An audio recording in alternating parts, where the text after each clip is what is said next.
Hello, everybody. It is October the 11th, 2020, here on the Wrestleview YouTube channel. Hi, how are you? I'm great. That's fantastic. I am Doug Lackey, veteran columnist of Wrestleview.com and the co-host of Wrestleview Live alongside the effervescent editor-in-chief of Wrestleview.com, Mike Tedesco, where we cover all of the major WWE pay-per-views live with watch-alongs and the things. Yes, live as they're going on. While he's live recapping on Wrestleview.com, I am reacting to them and he's reacting to them. And we have all kinds of discussions and the things. And you should check us out coming up, I believe, in 2 weeks' time for the WWE Rambunctiousness in a Box, Hell in a Cell is what it'll be. But yes, Hell in a Cell pay-per-view, 2 weeks. Watch along right here when you show up. Hi. Wow, we got a lot of stuff to talk about on the show today. First off, new webcam software is installed. I look different. Maybe the frame rate might be a little different as well, but we'll figure it out as we go along. Lots of stuff to talk about. Centering around, well, first off, the WWE Draft. The draft is going on. Night 1 complete from Friday Night Smackdown. Lots of changes. Lots of shifting around that we're going to talk about. Put on our fantasy booking hats and take what we have learned from Fantasy Booking 101. So, crash course in that before we start trying to predict Night 2 of the WWE Draft, which will be taking place tomorrow night on Monday Night Raw. Tons of people in the pool that are going to be selected from to go from Raw and SmackDown. Yes.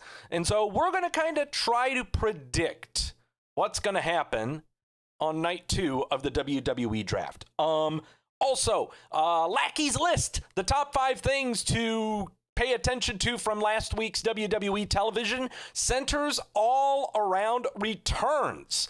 Tons of people returning from injury, and some people getting injured live, with massive implications to stories that were going to be going on during the shows, but aren't going to be happening anymore.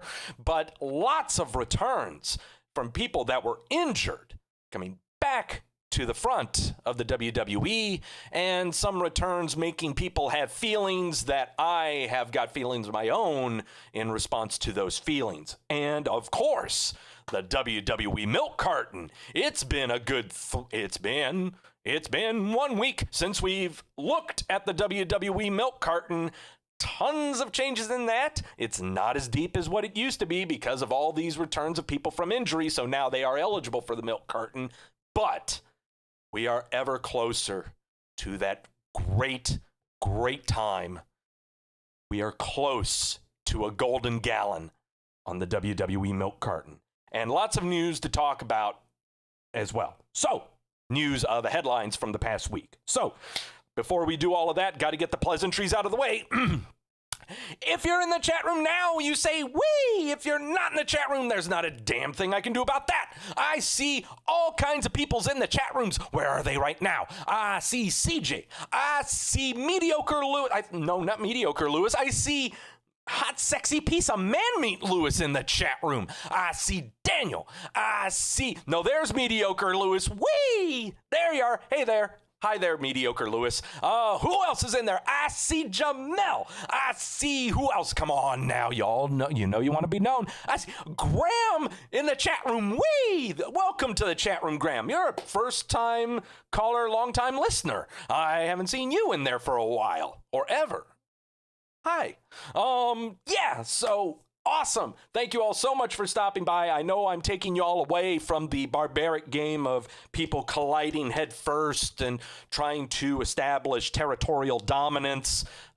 Hey, I'm glad you're with me live. If you're not, that's okay. You can watch at your own discretion. Okay, so first off, no tequila today. We went an incredible 4-1 on the NXT TakeOver pay-per-view last week. No tequila shots, but when it's a tequila-free show, that doesn't mean that it is a sober show. So today, I've been meaning when I introduce the sources. First off, the sources on our program that bring us our opinions and news are always fresh. They're always reliable. So, yes, the best of sources. In the past, I've always been giving you guys sources that are locally grown or local to my, here in North Carolina that you guys spanning the globe are not able to partake in. Well, everyone in America might be able to pick this one up. This is, So, Mashoon in the chat room going, wee! From Great Lakes Brewing. Yeah, from Great Lakes out of my hometown of Cleveland is Nosferatu Imperial Red Ale. This is part of their, is it Legacy series or Legend series? I can't remember. But this is this is only brewed and bottled here in the fall, around the Halloween times. And so Nosferatu Imperial Red Ale. Do I have a descriptor? Yes, I do. Don't be afraid of things that go hop in the night. Rich roasted malt flavors haunt the shadows of our Imperial Red Ale's bitter teeth. So it's just a really good red ale. Yeah, I haven't had a very good red ale in a while. ABV on this bad boy is an 8.0. So yeah, let's see. Are these a twist off? Do I need a church key? Yeah, I need a church key. They ain't twist off. All right, so let's go ahead and crack open that bad boy. There we go.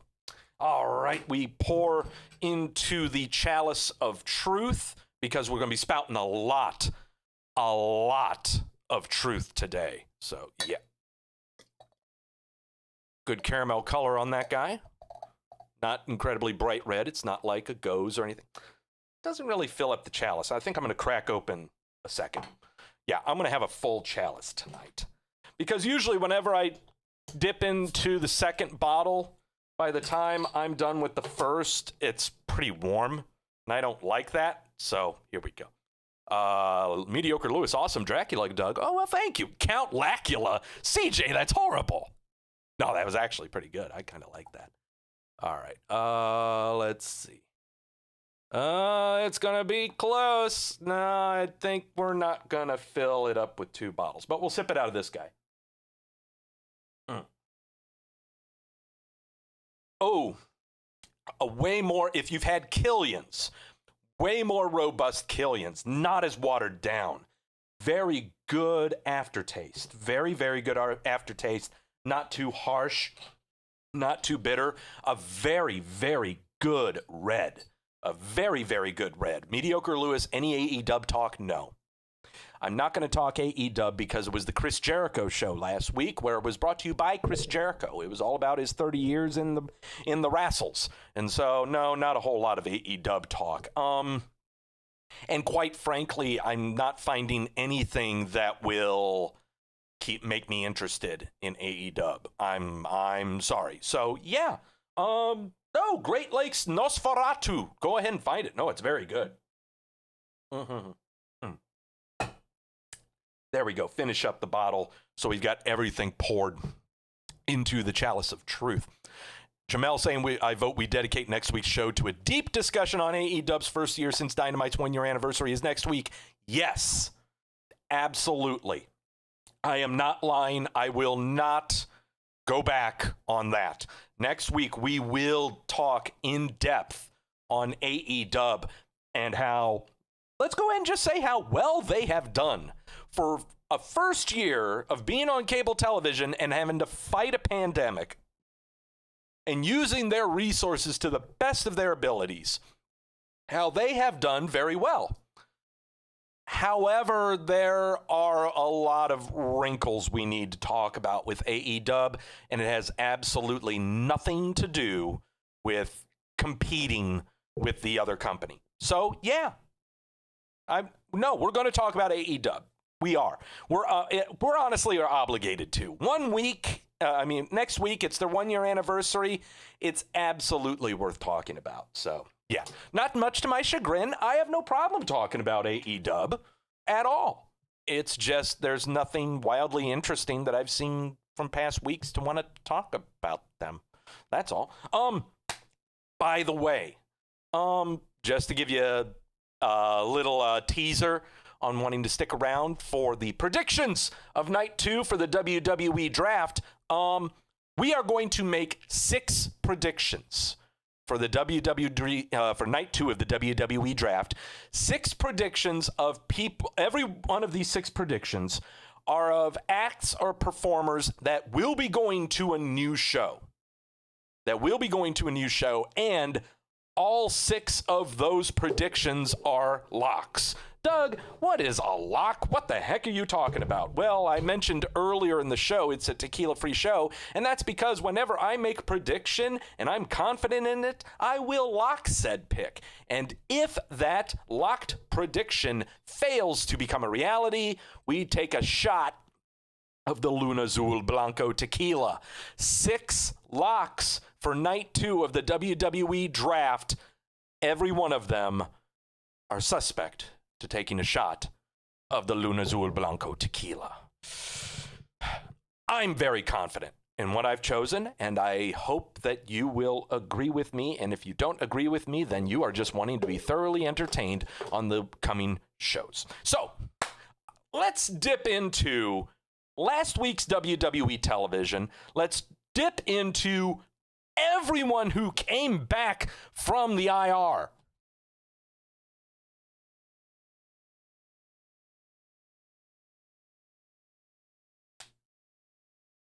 Let's start things off with the incredibly obscure, and maybe ones that you're not really going to really think about and never really had any thoughts about, but it's a return, and I'm very curious about. So what you're seeing here is from last Wednesday's episode of NXT, where Xia Li has once again lost in a match.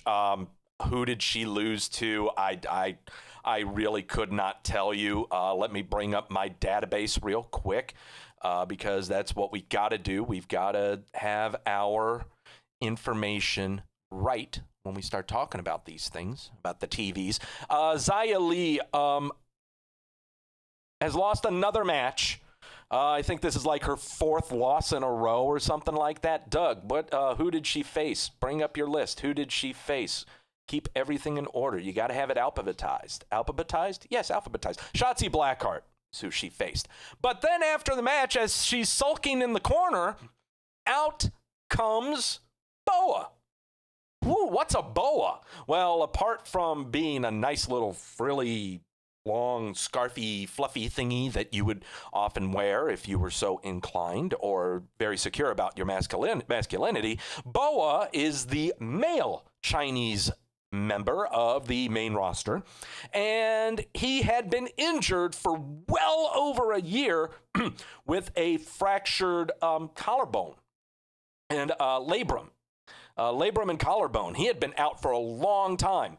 About a month or 5 weeks ago on the Twitter, announced that he was fully healed and good to go. And out comes Boa after Xia Li's match, handing her an envelope. She opens it and reads it and looks confused.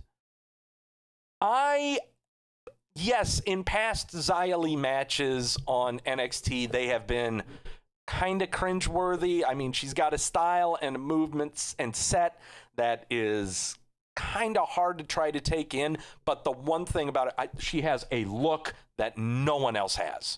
She has a fantastic, fantastic look. And I just cannot take that away. But Boa comes, and it looks, I don't know what's happening here. Are we looking at possibly a tandem of some kind? Are we looking at a potential, maybe a swerve for Xia Li, maybe? Who knows? But this piqued my curiosity. I'm very curious to see what is going to unfold from this in the next couple of weeks of NXT. Also on NXT, the Tomato Chomper Kushida match. Watch it. That was a barn burner of a match. That was a real fun one to take in. But once again, Boa and Xia Li. I don't know what's going to happen here, but it's definitely piqued my interest. Point number 2, people returning. It is, yes, even though they were shipped off to Monday Night Raw and the New Day has been broken up, Xavier Woods officially back in the ring after almost a year out from an Achilles tendon tear. He is now back in the ring. He and Kingston teamed up to square off against Cesaro and Nakamura for the SmackDown Tag Team titles, and they won the SmackDown Tag Team titles. And then were shipped to Raw, much to the chagrin of many young children. Many kids cried because of this. Frankly, I have thoughts about this shipping of Kingston and Woods off to Raw. I have my opinions. They are not as grrr as some people's are, but they are also contradictory to a lot of others. Oh, WWE doesn't care about tag team wrestling. No. To the contrary. But 9-time tag team champs, the New Day, sans Big E. What's going to happen from here? We'll find out this coming Friday, where the New Day will make their final appearance as a collective on SmackDown. So definitely something to look forward to, as is, well, not really, Seth Rollins' final appearance on Monday Night Raw tomorrow night. And I got thoughts about that one too. But New Day split up, but they got the SmackDown Tag Team titles on Raw. I don't know. Number 3. Ember Moon. Speaking of coming back from an Achilles tendon tear, Ember Moon returned to performance on NXT last Wednesday. Damn, that's a vicious eclipse. Dakota Kai selling it like a champ. Jeez, that looked good. Ember Moon back from injury for also well over a year. We thought that she may not be back until Royal Rumble times, but nope, she's good to go. So Ember Moon back on NXT, possibly looking at matches against Io Shirai for the NXT Women's title. Tons of programs we can have with Ember Moon here. Glad that they shipped her back to NXT. It opens up a good program with Dakota Kai to get her warmed back up. Raquel Gonzalez, Rhea Ripley for confirmation that she should go after the NXT Women's title. Tons of implications. A long program with Candice LeRae, I believe, though, would be in the books. So, Ember Moon back on NXT. I just really... I like this more of a get-up and appearance for her and not going so over the top with the colored contact lenses and stuff like that. Just keep it simple. You've established yourself. Keep it simple. So, yeah, a lot of people off of the injury list this week, including... It's our boy. Everyone's got the feels. Oh, boy. Everyone's got the feels on this one. Returning after 18 months on the shelf with a destroyed ACL, MCL, and PCL. Over a year and a half is Lars Sullivan. Growing the beard, keeping it clean shaven. Came out and destroyed everyone in part of the Matt Riddle and Jeff Hardy versus Miz and Morrison tag team match. There was a reason they had a throwaway tag team match for no reason whatsoever, and it was because of the return of the Hoss, the Freak. I know that everyone out there got angry.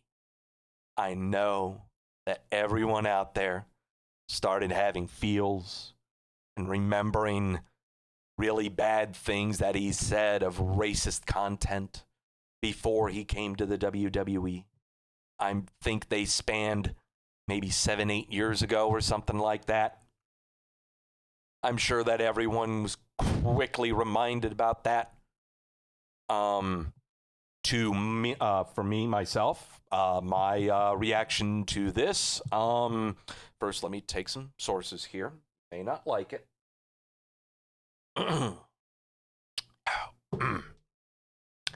Get over yourselves. Get over yourselves. Seriously. Get over yourselves. He's back. Get over it. If you've got a problem with what he said, I can understand that, okay? But don't be booing about this guy's career or anything like that. If you've got a problem with horrible racist things that wrestlers have said, then there are a lot of other people that you should be angry and upset about. A lot of people, okay? This guy, let's see what happens. Let's see if he does actually come forward and say something, you know? But let's just get over yourselves. Try to enjoy life. Just try, okay? And besides, he's just a professional wrestler. You shouldn't be incredibly offended by anything that these jokers really say. But Doug Jackson Riker, he's way worse. All right, that's what I was about to bring up as an example. Okay?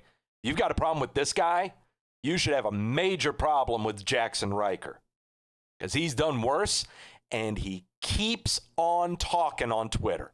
He keeps on trying to be pious and shipping out biblical quotes and everything. Lars, he just got out of the social networking bubble in general. He's just out of social media.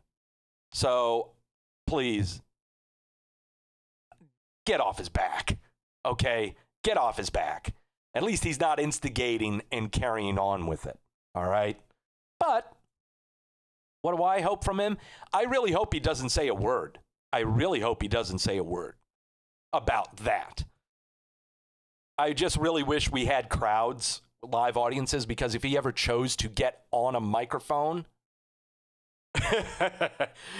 booze would be raining down. Booze raining down. I mean, almost not as it is not playfully bad like Vicky Guerrero, but it would be bad. It would not be playfully bad like Elias and Kevin Owens in Seattle.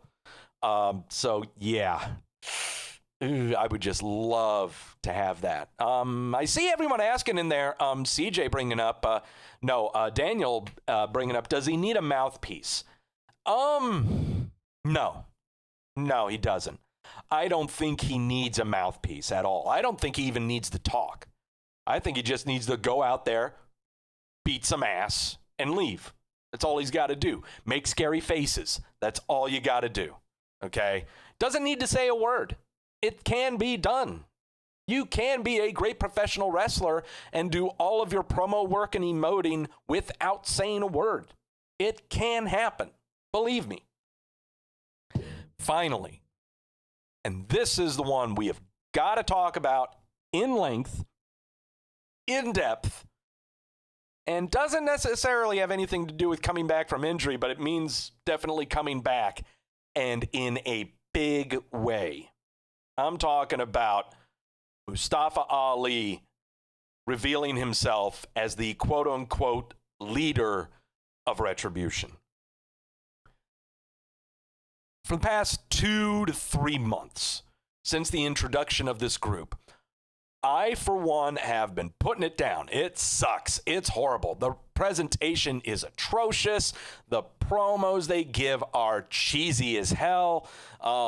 God, the masks, the bum rushing the ring, we don't know anything of their intent. We just know that we hate the WWE. We want to dismantle it. We're the NWO. We're the Nexus, yada, yada, yada. Jama in the chat room going, wee! But then Mustafa Ali reveals himself as not only a member, but potentially the leader of Retribution.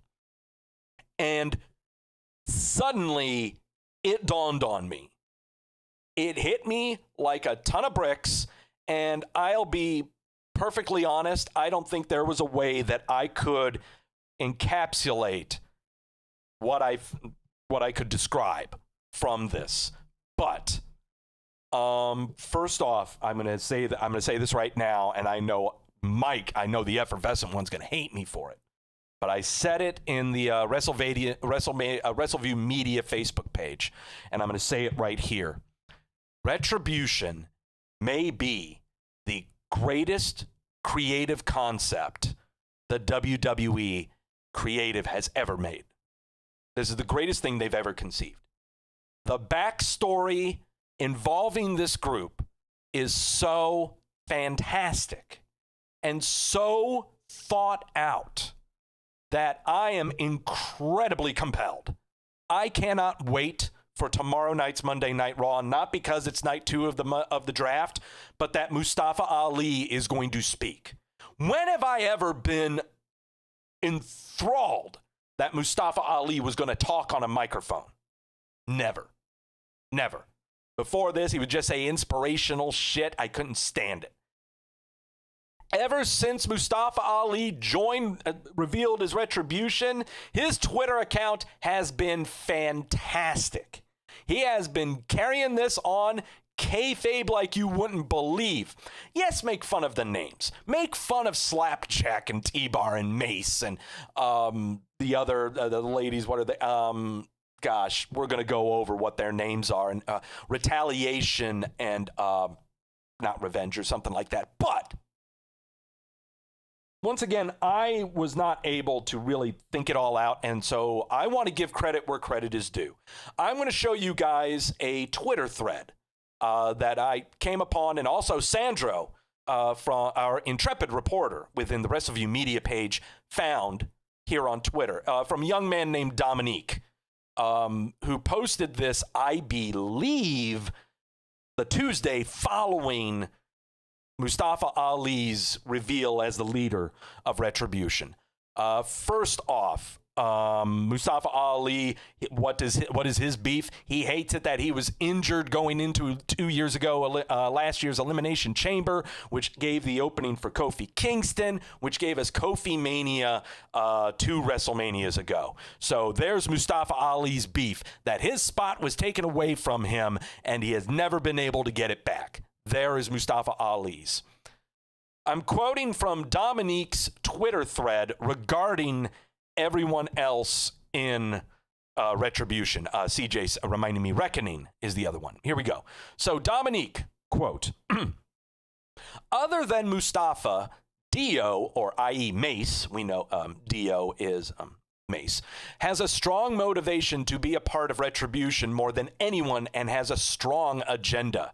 He joins the Royal Commentary team, does a well enough job, stands up to Brock Lesnar on behalf of Jerry the King Lawler, then is attacked, F5'd, and immediately replaced on the commentary table. Next up is Shane Thorne, known as Slapjack. You don't remember that first image in there? Well, he and Brendan Vink were called up to Monday Night Raw and associated with MVP as his new group. Well, after a few weeks, MVP kicks them to the curb and starts to formalize what was now to be the Hurt Business. Now let's go to T-Bar, Dominik Dijakovic, Double D. This feels very personal because Double D stood up for his friend and got mauled for it. Picture that in your head. After Keith Lee fails to avenge him, he seemingly shows up to Raw like nothing happened, essentially abandoning and forgetting about him. Not to mention, Keith Lee and Dominic's matches put NXT TV on the map in 2019. However, it was Keith Lee that had the Survivor Series moment. It was Keith that appeared in the Royal Rumble against Brock Lesnar. And it was Keith that was NXT's first double champion. Where was that moment for Dominic? Lastly, remember that T-Bar said that superstars were whores for their contracts. Well, within a day, Keith Lee changed everything, from his ring gear to his theme to even the names of his finishers, even his finishers from the Big Bang Catastrophe to now the Spirit Bomb. In his eyes, Keith Lee became the very thing that he hated. Lastly, let's focus in towards the two lead women in Retribution, Reckoning and Retaliation, both of whom appeared in this year's Royal Rumble back in January, and more so the WWE's Universe's involvement in their aim towards destroying the WWE. You can say that they both are cut from the same cloth, paving their way around the world for years and years and honing their craft, even at times as adversaries against one another, but both even competing in the Mae Young Classic for both 2017 and 2018. Now, for Reckoning, Mia Yim. That's Reckoning. Her issue can be firmly targeted towards the WWE universes that's mocked her for who she is, made cruelty towards her accomplishments on a continuous daily basis with little lack of sympathy or remorse. The starting point mostly beginning with NXT Toronto. During the course towards their match in Toronto, as well as the lead up, many in the WWE universe questioned her actions in regards to taking out Shayna Baszler's allies, despite the numerous interferences caused by them. It was somehow questioned to even criticize when she did them. Now, this is where she fails to capture the title. Over the course of the match, there were some boos aimed towards Mia Yim and her actions to defeat Shayna, despite Shayna doing the similar tactics in the past to even ridicule to how she was defeated. And this is only the start. Enter War Games, where she was attacked and taken out for the first, and she was taken out of the first ever women's War Games, much to the disappointment of the audience. The same audience that later again cheered loudly when the individual revealed to have taken her out was Dakota Kai. The meaning of reckoning is the meaning of the word reckoning is the action process of calculating. Reckoning's inevitable attacking of the WWE, especially the WWE Universe, who's judged her, who's labeled her, has been building up to a boiling point, which has completely festered over, and she's out for Retribution. And then there's Retaliation. Mercedes Martinez. Someone whom shed bucket amounts of blood, sweat, and tears for close to 2 decades around the world, whom briefly retired even from the business, had finally gotten her break after all of the hurdles and all of the hoops in 2017 as part of the Mae Young Classic. After 2 groundbreaking back-to-back stints in the Mae Young Classic, Retaliation would make her presence known in NXT as a member of the Robert Stone brand in their encounter versus Rhea Ripley. Robert Stone, whilst not business savvy, was whom Retaliation saw as someone to further her career. However, after losing to Rhea Ripley, Robert Stone would effectively give the boot to Retaliation from the Robert Stone brand. This would prove to be the catalyst that shifts Retaliation towards gaining Retribution. Robert Stone wasn't the reason or even the problem, but effectively a match to light the flame. An example for many others whom passed over Retaliation for those 17 years. A catalyst for so many that overlooked and underappreciated what Retaliation had gone through to make it to the WWE. Hence, Retaliation. She's looking for payback. She's coming to collect her 17-year-long due for her sacrifices, for what she gave that was essentially reduced to nothing by whom was the representation of the system that is WWE management, the same management that overlooked her. In closing, whether you defined them as heroes, villains, anarchists, they're just labels. It's their actions that matter.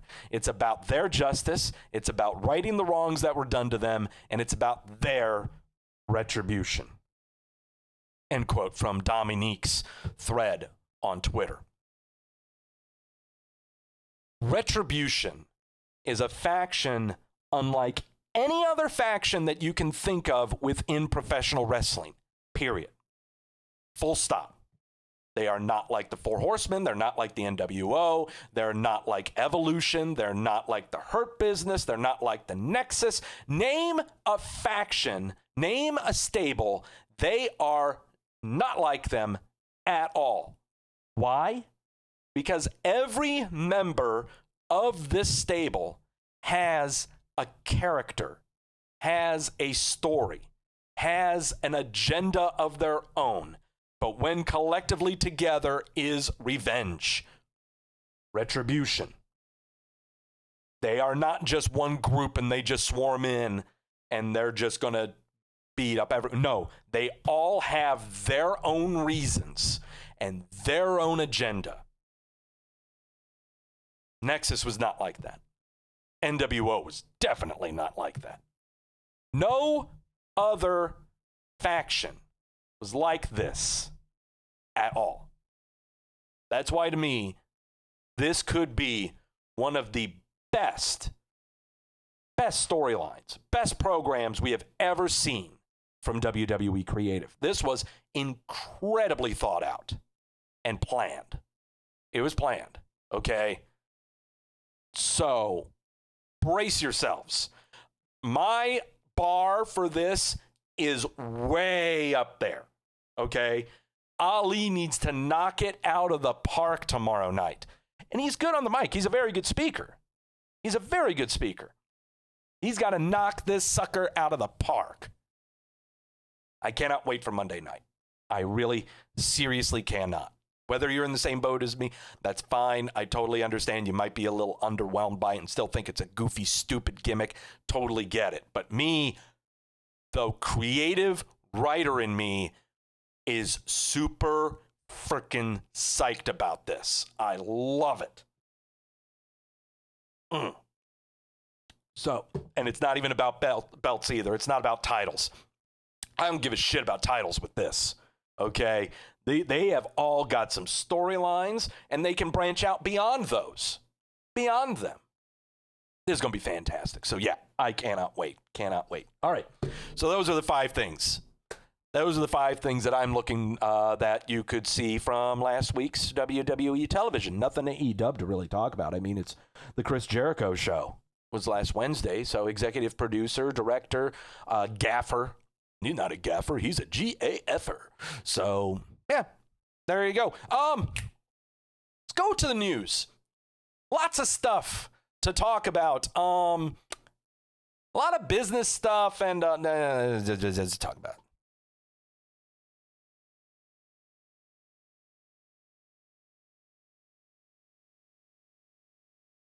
No, let's not kick things off with the injury list. Let's not do that. Let's kick things off with the news. Doug, what are you doing? Bring up the news. Bring up the news. I brought up the news. There you go. Let's start things off on the spiky Nerf ball front and the idiocy front out of Florida. Florida Governor Ron DeSantis allows full attendance at stadiums. This was reported 10/9/8 last Thursday. Governor Ron DeSantis of Florida, the state WWE has been holding all their events, has cleared the way for arenas and stadiums to run at full capacity. According to Andy Slater of Fox Sports 640, Governor DeSantis gave clearance to the Miami Dolphins of the NFL to allow full capacity at Hard Rock Stadium. That stadium holds 65,000. The Dolphins decided to keep the attendance to 13,000 to follow the CDC guidelines. Spokesperson for DeSantis' office reiterated that all stadiums in Florida are cleared to go full capacity. The WWE is currently running out of the Amway Center in Orlando. That contract ends at the end of this month. That lease ends at the end of this month. The contract left out the option to offer tickets, which closed the door on the company having fans at the arena. It remains to be seen whether the WWE will renew the lease with the Amway Center or move on to a new venue. We here at Wrestleview reported last week that the WWE is looking to having WrestleMania 37 at Raymond James Stadium in Tampa, where they were supposed to have WrestleMania this year.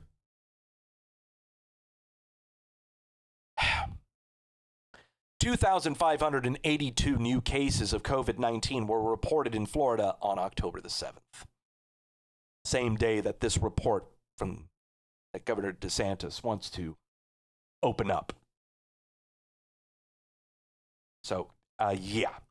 My opinion on this, no. No. Don't do it. Don't do it. Stupid. Then I've got to ask, do I look? No, I'm okay. I'm just asking if I'm looking laggy or anything. Am I looking laggy, guys? Give me a heads up in the chat room. Am I looking okay? Is there any lag in my voice at all? Just give me a heads up. Appreciate it. I'll just keep on reading here if you guys can fill me in. On the injury front, former WCW star Scott Norton is going to be underwent his second surgery to replace his knee in Houston. Norton made the announcement on Instagram last Tuesday. Yep, last Tuesday. Said his first knee replacement surgery was done in March. The surgery took place in Houston and was a success. Good. Graham telling me I'm looking good. Jamel saying you were lagging on my end. Okay. I'm trying. There's a 1 second delay since CJ. Okay. It might be because I'm having to use this new camera software is why that's doing that. That's okay. I can adjust that. There we go. I think I look okay. I know the brightness just went away, but I can take care of that. There we go. Yeah. There we go. Is there any lag, guys? I'm sorry. Sorry for that. Just let me know. I've been trying to get used to my new software. There's the big Norton. There's Flash. There's Flash Norton. Sure. Nah, you got that, bud. He's all good. Ring of Honor announcing the arrival of EC3, urging the fans to, quote, control your narrative. At the end of last week's episode of Ring of Honor Wrestling TV, Ring of Honor announced the arrival of Impact Wrestling star EC3. Ring of Honor posted the video package on their YouTube channel. So, yay, okay. Whatever. Excuse me here for a little bit, guys. I'm going to stop and then restart here and see if I can get rid of the lag.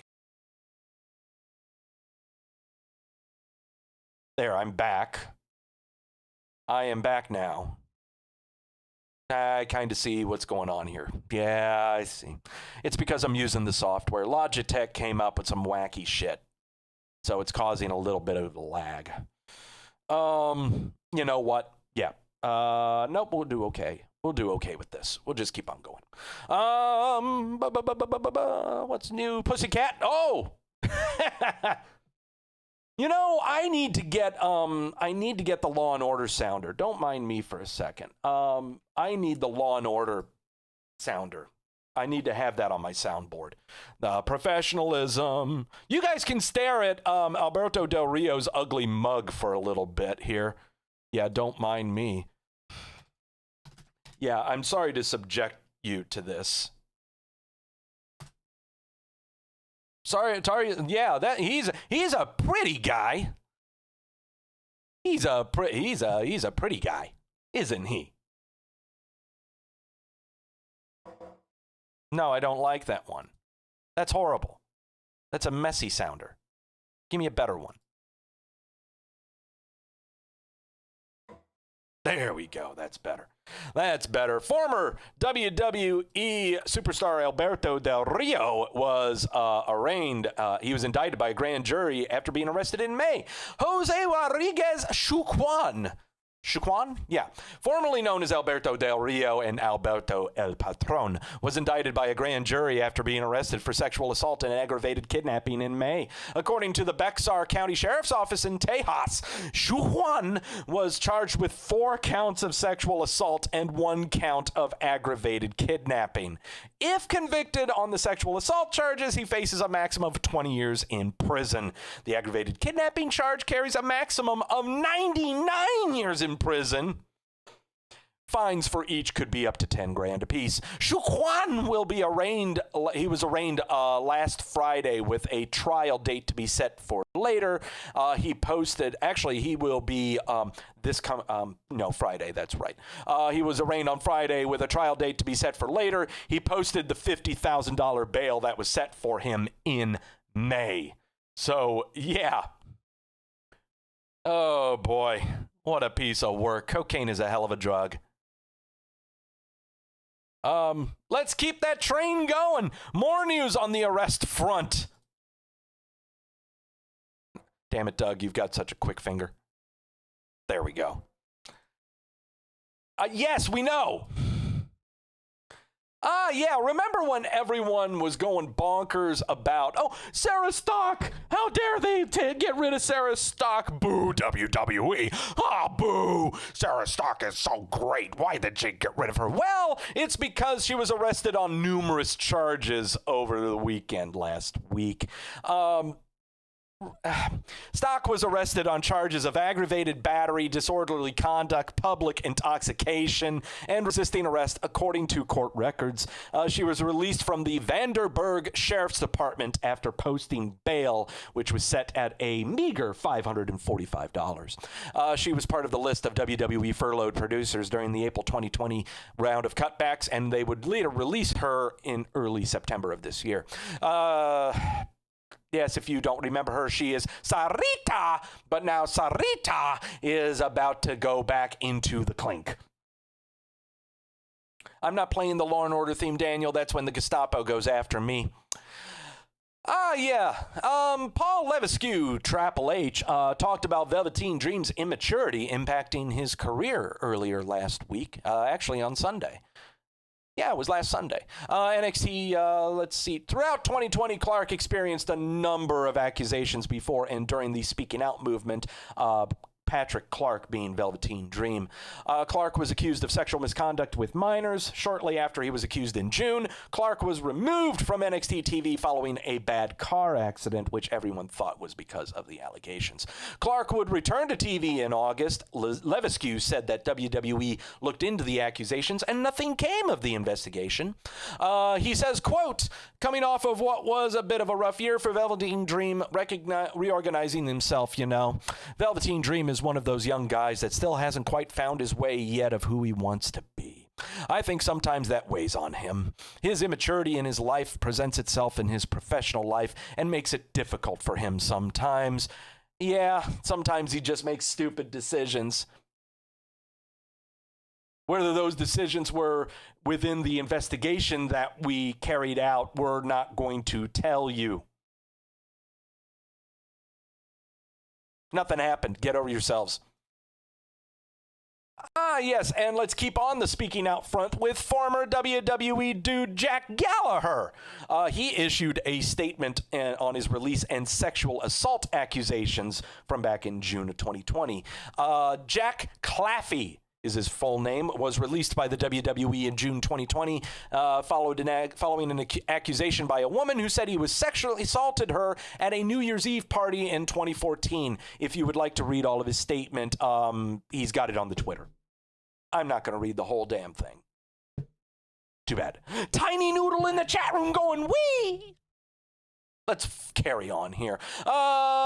News on the business front. The WWE is going to be releasing their third quarter reports at the end of the month on October the 29th. And I'm sure that's going to have embedded within the report the announcement of Erica Nardini, the CEO of Barstool Sports, being added as a member of the board of directors.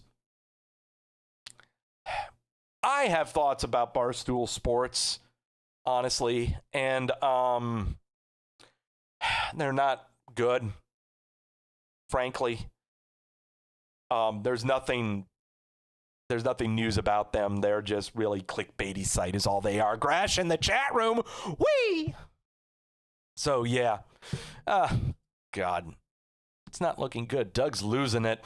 WWE filed a ton of trademarks, including the phrase Austin 316 and several NXT UK names. What are those UK names? They are A-Kid, Kaylee Ray, Amal? Or is that Amale? No, it's Amal. Amir Jordan and Awif Valkyrie. They also filed other trademarks for the Capitol Wrestling Center.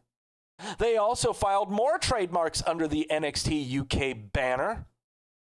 Yeah, Miz and Maurice are getting a new game show, too. But more trademarks from NXT UK, including Eddie Dennis, Dave Mastiff, Danny Luna, Candy Flores, and Ashton Smith. NXT UK is getting some trademarks. Ladies and gentlemen, take a look at this great picture of young lads and lassies, because they are the new recruits for the WWE Performance Center. Pray they don't get the spiky Nerf ball.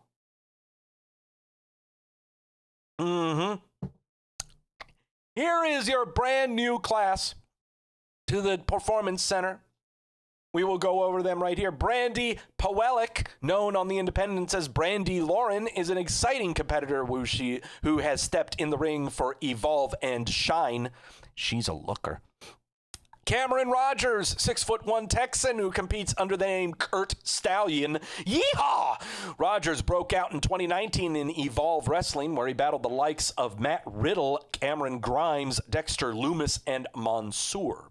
Anthony Green is a flamboyant Massachusetts native and standout grappler for Evolve. The 26-year-old stood toe-to-toe with Tyler Breeze in Evolve, as many other of his fellow recruits.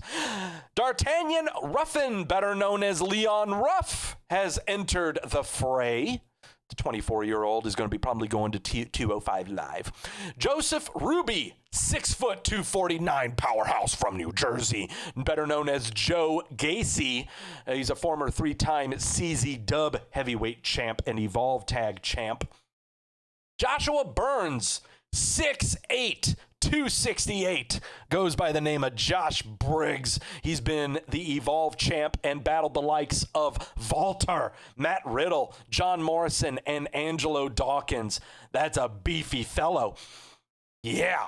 Jacob Casper, 25-year-old amateur wrestling standout from Duke University, where he was a 2-time NCAA All-American, won the 2018 ACC heavyweight title. He also placed in the 2016 Olympic trials. And finally, Jake Clemens is going to be a new ref. He has officiated for Evolve and some matches for Monday Night Raw. So there's your class. Keep an eye on Brandy Lauren. She's very good. Joe Gacy is going to be taking the place of Dean Ambrose, because we need a new wacko that likes to bloodlet. And yeah, there you go. There's your class. Everyone was going bonkers after Braun Strowman posted a picture of him flexing in a bathroom. Why were people going bonkers about Braun Strowman flexing in a bathroom? Because there was a syringe on the counter. Because there was a syringe on the counter next to his razors, and everyone went flipping bonkers. Braun Strowman would then update us on what that was, saying that it was a shot of B12. Braun Strowman here on Daily Wrestling News quotes Strowman, "For everyone trying to make a big deal about the last post I did and delete, I take B12 shots every day because my body is super sensitive to caffeine. I can only use this so much without feeling like I'm having heart palpitations."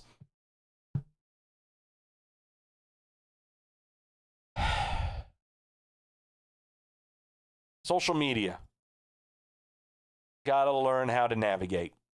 Navigate through it, around it. Oh boy. God, I'm so glad I'm so old to have lived a life without an internet. Finally, speaking of people that are going bonkers about stuff they see on the internet and reading too much into it, even though the storyline just started last week, we have got to insert drama within the drama. According to Dark Overlord Dave Meltzer from P-Dub Insider, Mercedes Martinez is reportedly out of Retribution and will be back with the NXT roster. According to this report from P-Dub Insider, she's been removed from the group. There's no word on why the move was made. Martinez is listed as a free agent on the WWE Superstars page on the company's website. There's a lot of stuff wrong with the WWE Superstars page on the company's website. They have yet to make a profile for Ridge Holland. They've got Keith Lee in NXT. So, kill that. Mustafa Ali, the leader of Retribution, issued some tweets showcasing everyone in the stable except for Martinez. This is the picture they're talking about that Mustafa Ali posted on the Twitters and many others where just Martinez's picture is not in it.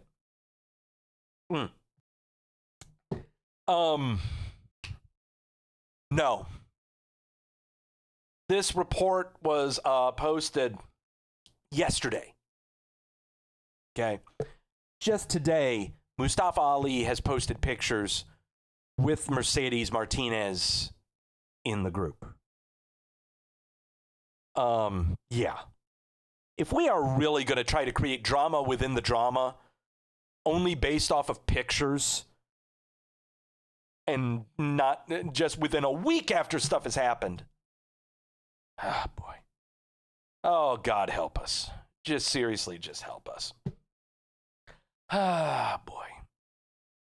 You're going to have to pardon me. I mean, this week's news has been a doozy. Has just been an absolute doozy. Let's go off to news on the injury front. If we can. Yes. Live on WWE's episode of NXT last Wednesday, Ridge Holland ruptured his patella.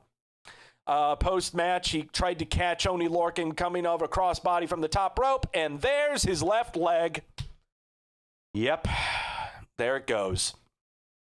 So, that program that we had lined up for Ridge Holland and Adam Cole and all of Undisputed Era, out the window. It's out the window now for well over a year. Ridge Holland underwent surgery following that injury. It is patellar dislocation and ruptured patellar tendon. Yeah, it's a ruptured patella. This is the same injury that took down Jinder Mahal for well over a year. Mahal rushed back on into the ring after rehabbing the injury, and he is still on the shelf because it was re-aggravated. So, God, bad news. Bad news for Holland. I have no clue what they're going to be doing right now with Undisputed Era, because this was their plan for a while leading into potentially Royal Rumble, was Ridge Holland and Adam Cole. Eric of the Viking Raiders. You know, since Ivar has having some neck surgery done and his career could be over, you know, Eric thought to go ahead and have himself some surgery as well. So Eric announced that he underwent surgery earlier last week to remove surgical screws from his elbow. The screw was protruding into his triceps, and this surgery had been put off for some time. So here he is, going to be looked at by Dr. Dugas. Posted this up last Tuesday. So Eric on the shelf to get some screws taken out. No timetable on this one, but I'm going to say he probably won't be back until Royal Rumble times. He's going to take as much time as he wants off because it's more reliable on Ivar's time off than anything else. Also on the injury front is Mickie James. She revealed that she had an injury that's going to keep her out for a number of weeks, but she announced that this injury happened on September the 21st. This report coming out regarding Mickie James last Thursday. James recently returned from a knee injury that kept her out of action for over a year, but James revealed that she's going to be out for a few weeks due to a broken nose. She made this announcement on her podcast with Victoria and SoCal Val, saying, quote, "I legit broke my nose in a match and now I can't wrestle for a couple of weeks. Unfortunately, that sucks. It wasn't severe. It wasn't like my nose was blasted across my face. It was more like a curve and I couldn't breathe out of this one side, and I'll be honest, I thought it was going to be a lot more painful to get it fixed." So right now, it just looks like she's going to be out for a few more weeks. We can have her coming back Hell in a Cell. You know, it's in a couple of weeks. We can have her coming back then. So, yeah. And then finally, we never knew it, but Riddick Moss announced that he had been performing with a torn ACL this entire time. Riddick Moss announced, when was this? Last Tuesday. He announced that he has been performing with a torn ACL over the past 2 months. Moss revealed the news on his Instagram account. He's been a featured performer on Raw Underground since August. And he previously had come back from a torn Achilles back in May of 2018, but was able to return by November of 2018. Right now, yeah. So he's got a partially torn ACL that he's been working on. Jeez. All right, so he's on the shelf, but we don't know for how long, and he could still be performing with that torn ACL. Who the hell knows? So, to the IR list, look at that deep shade of red. All right. Becky Lynch has got a tiny human in her tom-tom. She's not going to be back until WrestleMania times. Jinder Mahal, reparative surgery on that right knee that was re-aggravated from a ruptured patella. He may be coming back sometime this month. Watch out. He could be returning tomorrow night on Monday Night Raw. Edge, torn tricep. He won't be back until WrestleMania times. Charlotte Flair, cosmetic surgery on a bad boob. She'll be back around Survivor Series times. Eric, as we said, elbow surgery. He'll be back for Royal Rumble times. Ivar, cervical injury, potential neck stinger. We're giving him a year. Not going to see him back until SummerSlam of next year. Who knows if we'll actually see him back. Angel Garza, quad tear. We're not going to see him until WrestleMania of next year. Mickie James, broken nose. We'll see her in a couple of weeks. Elias, torn boob, torn pectoral muscle. We're not going to see him until WrestleMania. Karrion Kross, separated shoulder. Not going to see him until Survivor Series, maybe about 6 or 8 weeks from now. Finally, Tegan Nox, torn ACL for the third time in her career. Slated to reappear next year's SummerSlam. We don't know. She may be done. Her career may be over, with that being her third torn ACL. She may call it quits. So those are the people that are hurt. What about the people who aren't hurt? What about the people who are perfectly healthy? What about the people who haven't been on TV, WWE, pay-per-view, television, or otherwise for, say, 3 weeks? They end up on a very special list, a list of my own design. I am tired of this lag. I'm going to try to fix it very, very quickly, and I'm going to try to fix it very, very quickly so that you can see Milky do his song and dance. Be right back.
Sorry, guys.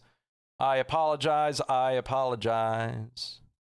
I want to get all this fixed. I will try to continue to make noises. I make noises very well. Yeah. This is very, very tough. This is very difficult. There we go. Okay. Now we're doing it. I apologize, everybody. I apologize, but you know what? I wanted to get rid of this lag. I know it was bugging the heck out of you guys. So please bear with me. All right, there we go. And I'm going to have to do it again. Oh, let's see. There we go. Beg pardon. Sorry. Talk amongst yourselves. I will do some talking as well. Dear God. Pardon me. Yeah, I like Bobby Heenan. I've been seeing a lot of Bobby Heenan stuff happening all over the Twitters, saying how great he is and everything. And yes, he is fantastic. Gosh, I miss him. I miss him a ton. Here, we got to do this. There we go. Gonna move some stuff around. Don't mind me. Don't mind me. Apologize. I apologize. Gosh, I'm doing so much stuff here. Yep. Getting everything fixed so that everything can look nice when we're doing this show. God damn it, Doug. What the hell?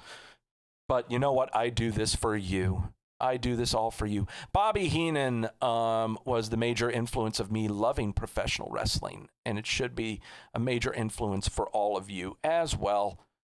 The guy was hilarious.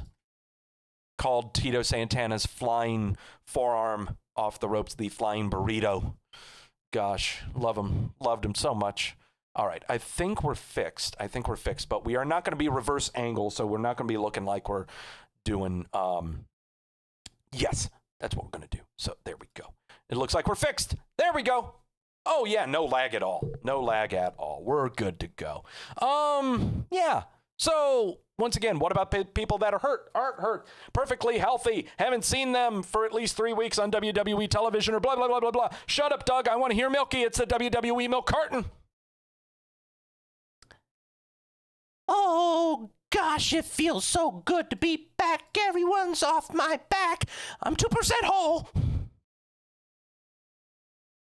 All right, let's get this show on the road with Tyler Breeze. Why isn't Fandango on there?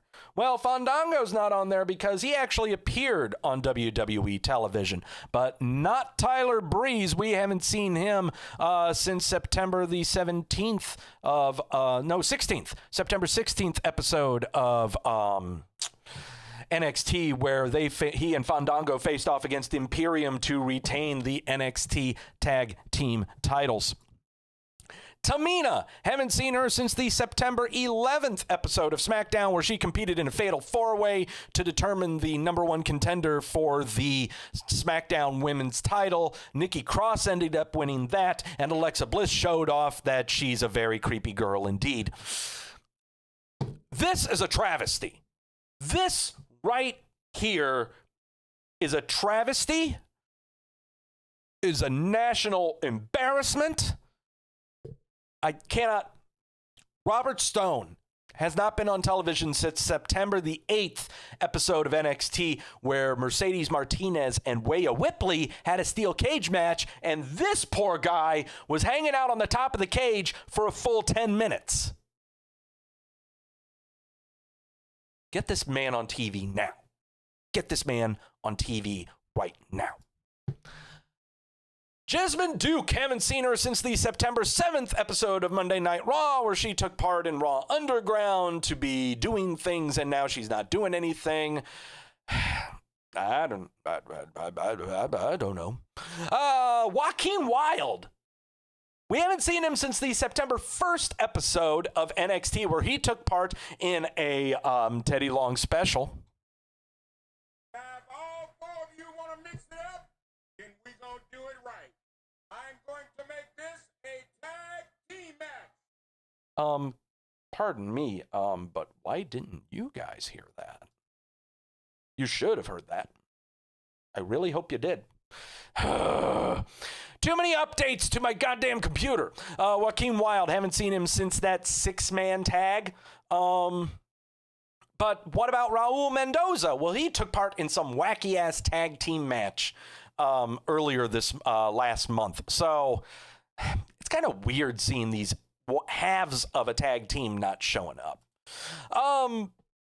Both Wilde and Mendoza were on TakeOver last week. Oh, yeah, that's right. They were. Never mind. Sorry, Jamel. You're right. We'll strike him from the list. Scarlett. Haven't seen her since the August 26th episode of NXT, where Karrion Kross relinquished the NXT title. Even though Karrion Kross is injured, Scarlett is not.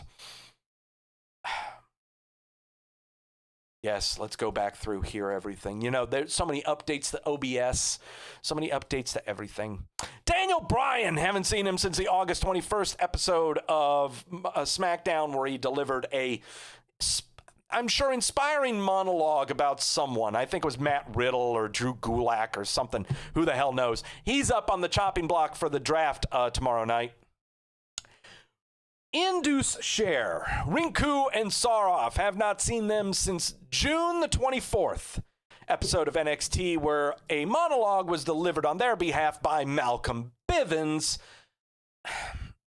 The only reason you're not seeing them is because of the color green. They are horrible in the ring right now. And Malcolm Bivens, he's just being a weirdo on Twitter. I don't know what the hell he's doing.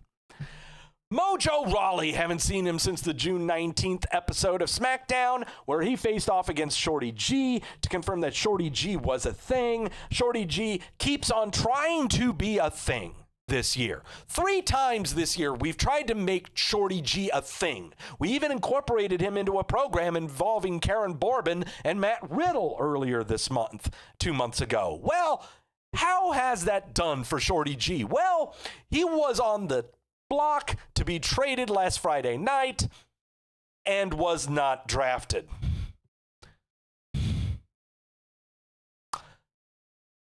The Forgotten Sons, Jackson Riker, Wesley Blake, and Steve Cutler. Haven't seen them since the May 29th episode of SmackDown, where he gave a wacky salute and said something, I'm sure that's very militant or military-like.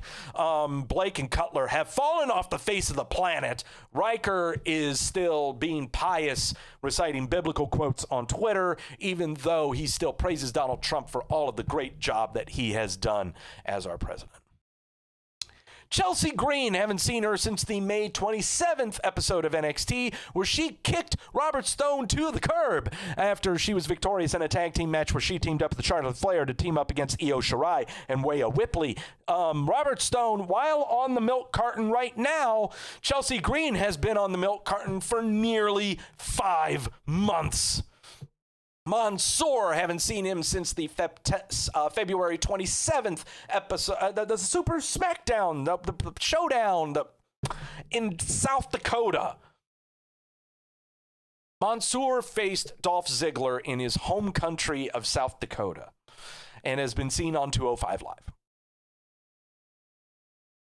There you go. Kona Reeves, haven't seen him since the February 19th episode of NXT, where he was dispatched in 25 seconds by Keith Lee. Vanessa Bourne, haven't seen her since the January 15th episode of NXT, where she took part in one of the 2 battle royales of the vagina persuasion that NXT has given us this year to determine the number 1 contender for the NXT women's title. Bianca Belair won the first one. Candice LeRae won the second one. Vanessa Bourne wasn't even in the second one, and if she was, she would not be on this list right now. Taking a sip of the sources, we're about to dip into 2019, and the stalwart of the WWE milk carton.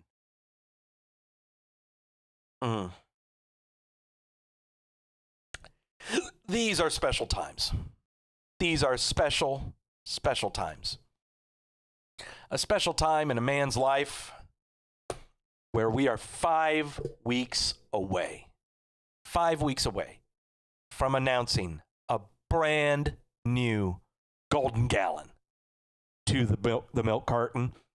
A golden gallon is a member of the WWE main roster that has been on the main roster, is perfectly healthy, and has not been on television or pay-per-view for a calendar year. The only ones to achieve this status were the Colognes, Primo and Epico. 5 weeks away from a brand new golden gallon. Dip into 2019, and we find Bo Dallas from the November 15th episode of SmackDown, where he, Drew Gulak, and Curtis Axel were in the ring making fun of Braun Strowman, leading into Survivor Series. Since then, Curtis Axel is no longer with the company. Drew Gulak has been drafted from SmackDown to Monday Night Raw to keep on doing the 24/7 title shenanigans over there instead of being part of Daniel Bryan's little collective catch can wrestling shit. So Bo Dallas, I'm expecting him to show up in a random Raw Underground to get destroyed by Daba Kato or Baba Tunde or Baba Booey or whoever the hell he is. So there you go. Those are the members of the WWE milk carton. Who else is slated to get on this thing? Who else is going to be showing up? I know I need to take Joaquin Wilde off of there because he did show up at ringside for El Legado del Fantasma. Who else is going to be showing up on this stupid list? No, we got some usual people. We got usual suspects. We got a lot of usual suspects showing up on the milk carton. So, yeah, prepare yourself for that. All right. Time. Take a sip of the sources because night 2 of the WWE Draft. Night 2 of the draft is tomorrow night. We're going to predict who is going to a brand new show, and we're wagering tequila for it. No, this is not Xfinity Takeover. God damn it, it's the draft. This is the kind of day it's been. This is the kind of day it has been. Is there a way that I can... There's got to be a way that I can make myself reversed again. I don't think there is. It's just going to look weird. This is just going to look weird. So this is what we're going to do. All right. Fantasy Booking 101. Let's go back to class, kids.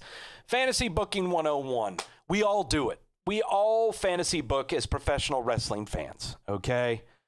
We all do it. Some people hate doing it, talking about it, but you know what? Damn it, we're fans. We love doing it, okay?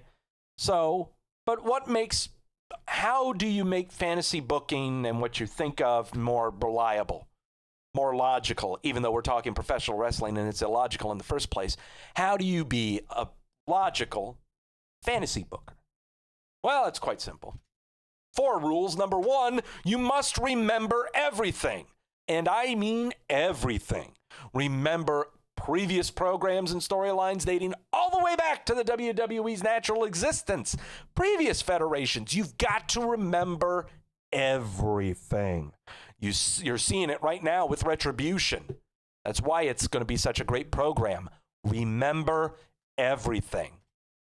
Number 2, book for the long haul. Don't just book for 1 week to have one match on one pay-per-view. No, you don't want to book for 1 match. You want to book for 3 matches. You want to book not just for 1 week. You want to book for 3 months. You book for the long haul because you're booking a television show. You're not a booker for a boxing federation or UFC. You're booking for a long program. And you're also going to book the story. Don't book for just the match and keep thinking that, oh, those are going to be some great moves. There's going to be great spots. There's going to be great everything. There's going to be great submissions. There's going to be great camera angles. No, you don't book for the matches. You don't book for the spots. You book for the story. Why are they having these matches? How are they going to show that the match is compelling? How are they going to do this? Like, how many times are they going to dip in the well too often? Is someone going to uncork a brand new move? You know?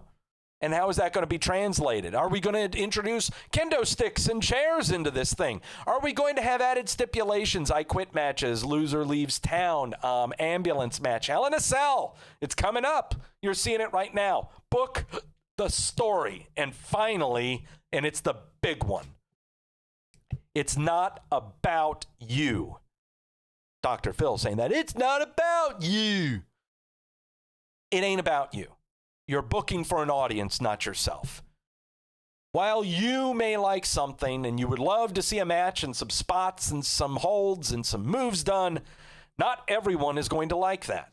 That's why you book the story. Everyone can be engaged in a story. That's why you book for the long haul. Everyone can have engagement in a longer period of time and remember what happens in that long period of time. It's not about you. It's not about just getting that picture of nose to nose. It's not about you. So, let's book a little bit after seeing what's happened from night 1 of the WWE Draft. I'm looking this way now because of this way. I used to look this way, but now I got to look this way. Monday Night Raw. Who is going to Monday Night Raw from SmackDown after night 1? Here they are. AJ Styles, Drew Gulak, Kingston and Woods from New Day, who are the SmackDown Tag Team Champions. Miz and Morrison, Naomi and Tucker breaking up Heavy Machinery. All right.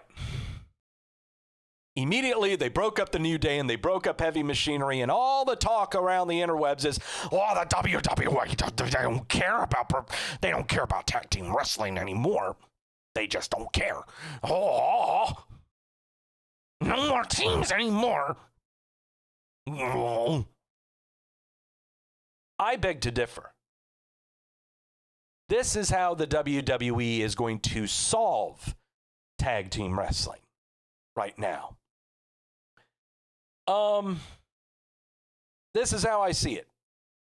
Right now, tag team wrestling is going to be consolidated. What do I mean by that? I mean not just, oh, dog, you mean the Raw and Smackdown tag team titles are going to be, oh, yeah. Yeah, that is what I kind of mean. But I'm also talking about all tag team wrestling. Your women's tag team champions, Shayna Baszler and Nia Jax, were specifically drafted to Monday Night Raw. Which means they're on Monday Night Raw. They will not be on SmackDown.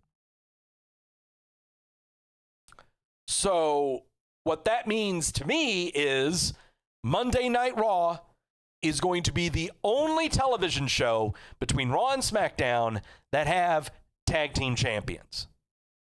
Your women's tag team champions will be on Raw. Your WWE tag team champions will be on Raw. The only champions you will see on SmackDown are the Universal, the Intercontinental, and the SmackDown Women's. That's it. Those are the only champions you're going to have. Because this is a 2-hour-long show. We cannot showcase 4 titles in a 2-hour show. We have got to take advantage of having 3 hours somehow, some way. We've sucked at booking 3-hour television shows. Why? Because we haven't got enough to work with. So, what are we going to work with? Props. We have got the WWE title, United States title, Raw Women's title, tag team titles, and women's tag team titles, and the 24/7 title. 6 titles. Twice the number of titles on NXT and SmackDown. That's how it's going to be. At least that's the way that I see it. If I'm wrong, then I'm wrong. I've been wrong in the past, and I got no problem with saying that I'm wrong. Who went from Raw to SmackDown after night 1? The entire Rollins and Mysterio program and Bianca Belair. Oh boy. Yeah, there is a lot of hatred with this one, and I completely agree with it. Why did we move an entire program from Monday Night Raw to Friday Night SmackDown? Is it really that compelling to have it on Fox? Really? Is it that compelling? Oh, God. Oh, boy. Ugh. But Bianca Belair, seriously, I'm glad she's going to SmackDown. Her and Karen for the title? Sign me up. Sign me up. However, sign me up for other things that I am wanting to see on SmackDown and on Raw. Because, well, first off, also, who was left out of the draft? These acts were not drafted from the official draft pool on Friday night. Shorty G, who is perfectly healthy. Mickie James, who has a broken nose. Well, she's got a broken nose. That's why she wasn't drafted. And 2 of the 3 members of Lucha House Party, meant to point that way, Lince Dorado and Grand Metalik, weren't drafted. What does that mean? NXT or 205 Live? Yeah. They're considered free agents. They can go anywhere, which means who the hell knows? So, yeah. Yeah. Tucker was pulled to Raw on Saturday. That's right, Jamo. There were 5 draft picks on Saturday. and one of them being the split of Heavy Machinery. So, what's going to happen on night 2? All right, take a swig of the sources. Every one of these predictions that I am making of acts going from SmackDown to Raw are locks. We're going to do 3 for Raw, 3 for SmackDown. If I'm wrong, so be it. It's all for entertainment, right? I won't be angry about it. All right, here we go. Let's start things off with a no-brainer of sorts. He has gone through 2 character shifts. He has been appearing on Monday Night Raw, even though he's officially on SmackDown, and he is slated to face he is slated to face Roman Reigns for the Universal title on this coming Friday's season premiere of Friday Night SmackDown, and that is Braun Strowman. I am going to ship Braun Strowman on over to Raw. He's having a fun time in Raw Underground. He can have a program coming up with Babatunde, Dabba-Kato. We can have him in a brand new program with Drew McIntyre for the WWE title. They faced each other before. There's nothing wrong with them doing it again. This is another character shift. There's nothing wrong with that. Plenty of other things we can have Strowman do. Can you imagine what he could do with the 24/7 title? Oh, God. Oh, fun stuff. Fun stuff. Fun stuff. Yes, Goose, we mentioned Lars. You need to get over yourself. Braun Strowman going to Raw. That's my pick. Pick number 2. Speaking of character shifts, this one is now heel, I guess, but is a completely different persona. It's very engaging, very enthralling, and could absolutely blow the doors wide open for the Raw Women's Division. Really open things up when Becky Lynch returns.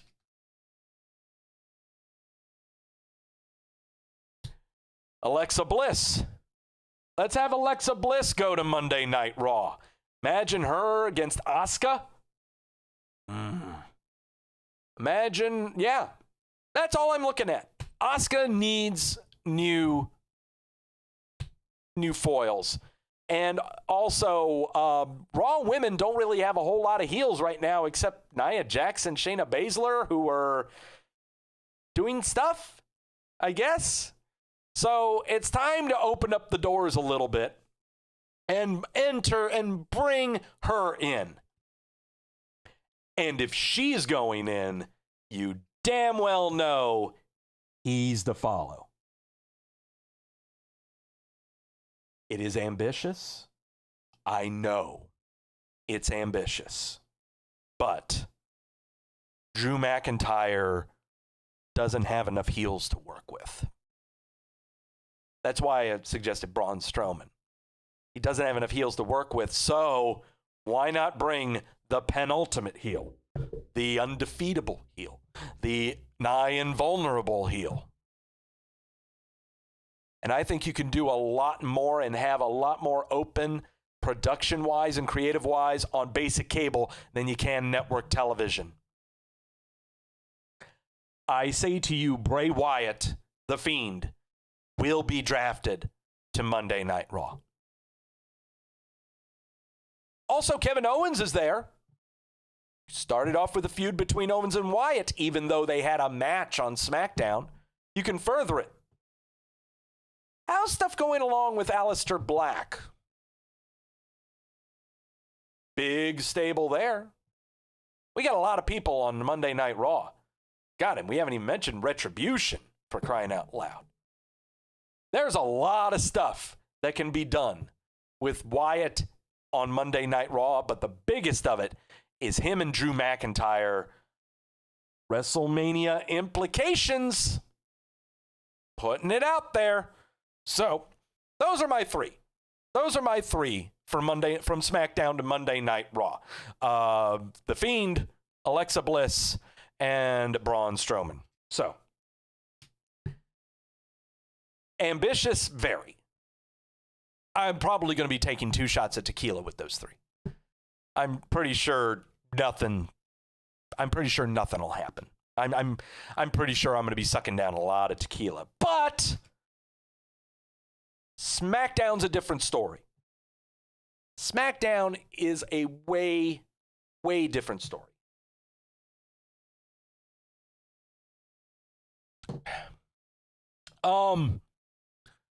I said before that all tag team wrestling is going to be consolidated into Monday Night Raw. All male and female tag team wrestling consolidated to Monday Night Raw.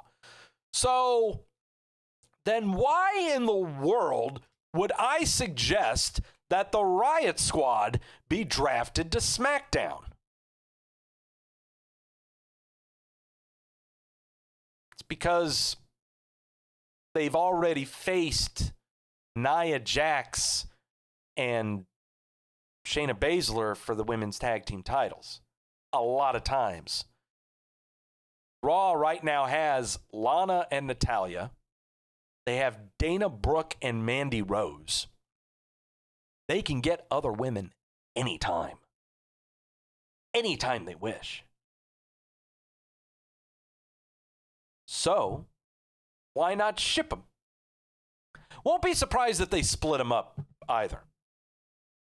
Because quite frankly, this storyline has been incredibly underwhelming. So, yeah. I'm going to throw that in there too. If they are split up, I still take a shot at tequila. Because I said both of them. So, yeah, the Riot Squad, yeah. I see them going to SmackDown. There will be no women tag teams on SmackDown. That is correct. There are no women tag teams on SmackDown, and there will continue to not be any. These two will be split up and doing singles.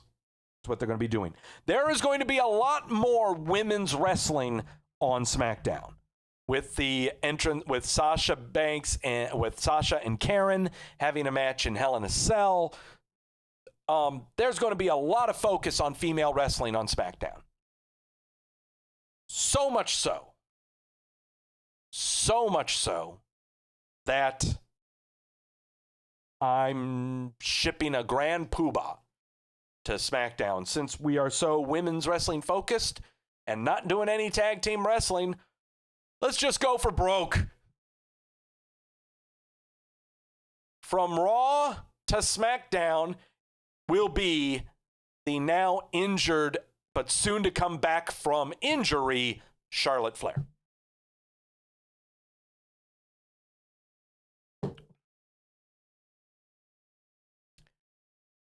I got Bianca Belair going to SmackDown. I gotta have Bianca Belair and Charlotte Flair in a match. Oh, that sounds so good. I gotta have Bianca Belair against Sasha Banks and one of them having the time. I gotta have a triple threat. I need Karen in a fatal clusterfuck. I need all of them in the Elimination Chamber. I have got to have Charlotte Flair on SmackDown. I must have her on there.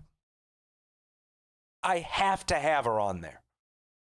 If I want women's wrestling to be a bigger focus on SmackDown, I have got to have the major players on there. I gotta have Charlotte Flair on there. I gotta have her against Bianca Belair. I've gotta have that at WrestleMania.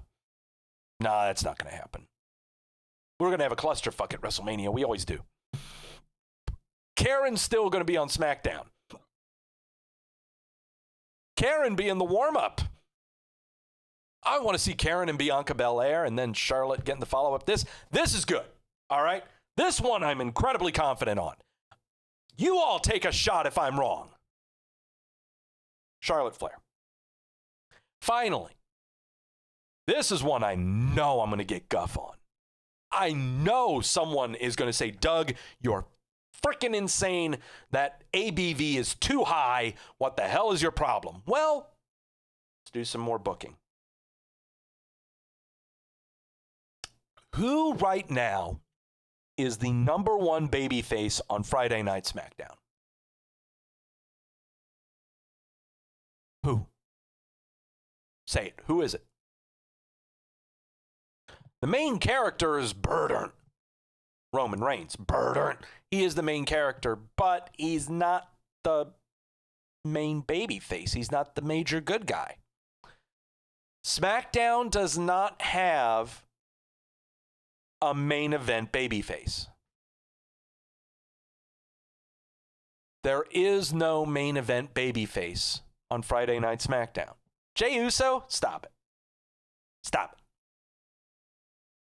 So who is it? Is it Big E? Maybe. Is it Bender? Jeff Hardy? No. Is it Matt Riddle? No. The brand new main event babyface for SmackDown will be drafted to SmackDown tomorrow night.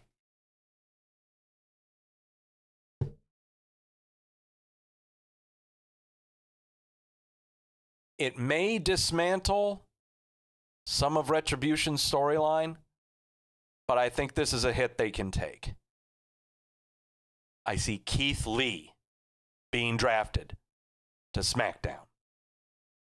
And there is your new babyface for Friday Night SmackDown. And this is one that I can friggin' market on Fox and Friday Night SmackDown. Man, oh man. There's your babyface. We've primed him up on Monday Night Raw.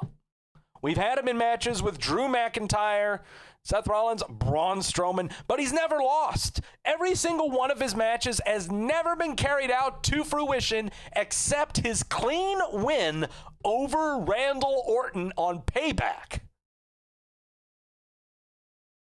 We haven't done jack or crap with him since that clean win. All we've done are verification matches and matches to protect him.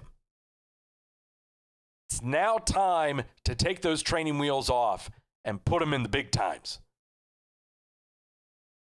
Keith Lee, Roman Reigns, WrestleMania, you book that shit right now.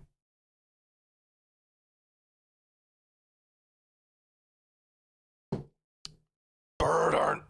Keith Lee, book it, WrestleMania. Period. Done. Done. Done. There you go. If you want to have Retribution infiltrate SmackDown at one point to carry on the Keith Lee storyline with Double D, go right ahead. Keith Lee goes clean. Verification and confirmation. Plenty of programs we could put Keith Lee in to confirm and verify. Karen Bourbon, sign me up. Sheamus, fuck yeah. Why the hell not? It's easy. Simple, simple, simple. And everyone say, oh, Big E and Roman Reigns should be headlining. No, we have not built up Big E enough yet. No, not yet. We're going on a New Day sad sack trip here. He's more in line to be getting the Intercontinental title. That's what's going to happen there. I'm sorry, Big E, Sami Zayn sounds way more entertaining. I see Sami Zayn holding on to that title. Like, God, him versus Big E, oh, man. That sounds way more entertaining. Way more entertaining. And yes, it'll lead to Big E going after the Universal title, but he's going to have way more hurdles to go through. And yes, I know he's been in the game longer. He has been there way longer than Keith Lee has. So why does Keith Lee get hot-shotted? All the more reason to have that program. But that's what it seems to all be about. Is how long someone is in the game and someone's frustrated that they haven't gotten theirs. It's a program and line that we've seen throughout the past decade to 15 years with the WWE. It's that good old John Cena program. You're the company, man. I've been doing this for Lord knows how long in bingo halls and VFW halls. Why do you get your shot and I don't? Because you suck. That. So yeah, those are my picks for being drafted on night 2. I know they are incredibly far-fetched. Doug, the sources are talking. Well, that's why I have them. That's why I'm being entertaining. Well, at least I'm trying to. At least I think I am. I don't know. So to recap it again, Doug, who are your picks? Once again, I got Keith Lee from Raw to SmackDown, Charlotte Flair from Raw to SmackDown, the Wyatt Squad from Raw to SmackDown. I've got The Fiend and Alexa Bliss both going from SmackDown to Raw, and finally Braun Strowman going from SmackDown to Raw. Oh God, this show is off the rails. Yes, it is off the rails. Where am I? I can't see myself. Where am I? Here I am. I'm small. Widen myself out. You can see everything.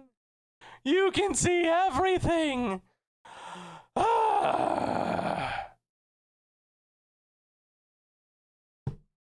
Thank you so much for tolerating me. It's been a heck of a show. It's been a heck of one. No, but it's going to be better because I'm going to figure out what the heck is up with my webcam software. That's all going to be taken care of. Mediocre Lewis, you're very entertaining. Doug, love you. Aw, Muffin, thank you. No, I'm over here now because the camera's shifted. Hi, how are you?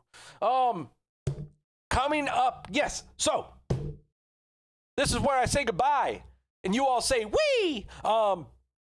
This week, tomorrow, episode 101 of the Raw recaps with the effervescent one, Mike Tedesco and Queen Victoria, from their brand new digs. They got their home. Moved into the home, I think. I pray. Brand new digs. You get to see them. They're going to be right there. Princess Lily might show up. So, yeah, post-Raw. Tune in for that one. I know I'm going to be watching it for the Mustafa Ali promo. And, of course, all of night, too. I'll probably show up. I will bomb the post-Raw recap. I'll be in the chat room and everything to cry. To cry and know how much that I'm going to be drinking these next few weeks. And then... tune in right here next week, 5 o'clock on Sunday, Wrestleview Weekly. I'll have my shit put together. And also, we will talk about AEW's 1-year anniversary and then maybe revisit the WrestleMania whiteboard. We might do that. Do some other things. But I think we're going to revisit the WrestleMania whiteboard before Hell in the Cell 2 Sundays from now. But until then, everyone have a great week. Stay safe. Don't be stupid. Don't be an asshole. Wear a mask.